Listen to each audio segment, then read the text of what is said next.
Quand vous parlez de racisme, le tableau que vous dessinez là est un tableau qui est très sombre, hein, il faut le reconnaître. Quelles sont les manifestations de cette forme de racisme dont vous parlez? Les groupes gabégistes qui dirigent la Mauritanie depuis 1978 et qui se relaient au pouvoir est un groupe qui a déjà endeuillé, saigné les Mauritaniens. Comment? Ils sont responsables d'une tentative de génocide qui a ciblé les populations noires de la Mauritanie, surtout la communauté Peul.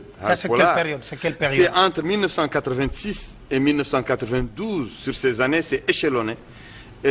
Une tentative d'épuration ethnique. Qu'est-ce qui a été fait concrètement? Elle a été soldée par des déportations massives de populations noires de Mauritanie par dizaines de milliers au Sénégal et au Mali.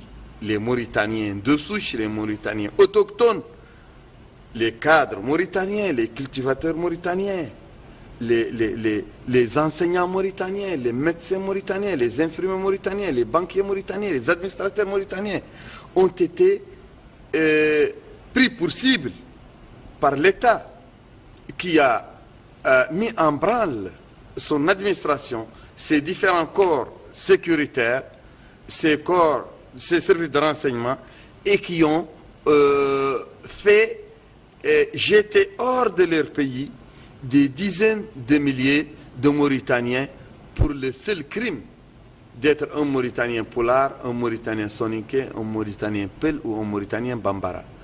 Ensuite, il y a eu une radiation massive de ces catégories de Mauritaniens de la fonction publique. Il y a eu une chasse aux sorcières.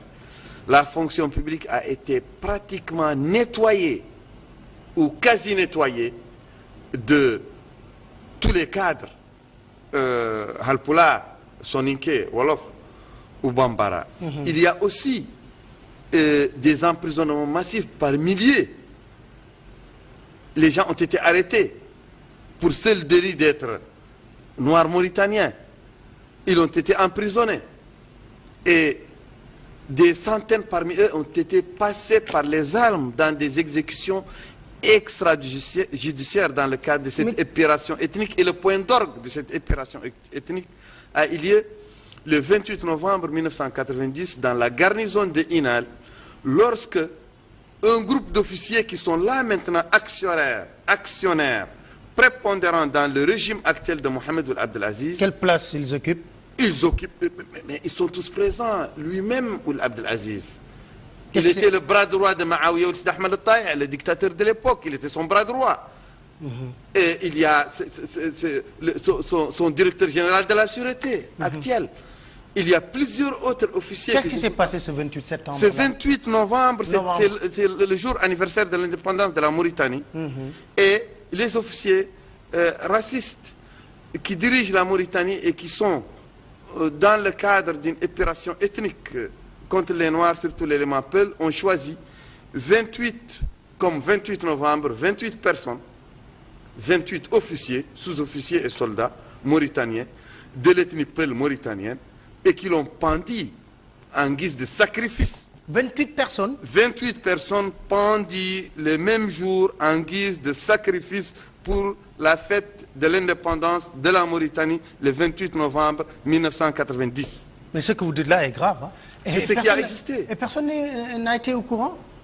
Mais depuis que l'IRA est né, on a mené une campagne de sensibilisation sur le plan national et international contre cet oubli, contre ce silence coupable, contre cette tormenta.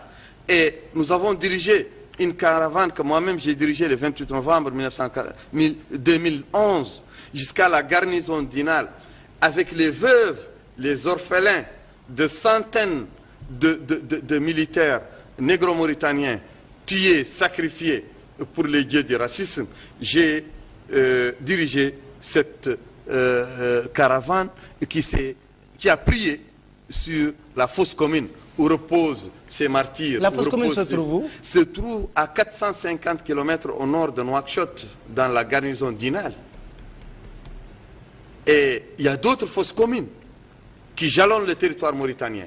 Parce que le carnage, le massacre du 28 novembre à Inal n'est que le carnage le plus symbolique, mais il y a eu des massacres un peu partout et 616 militaires négro-mauritaniens ont péri dans le cadre de cette opération ethnique.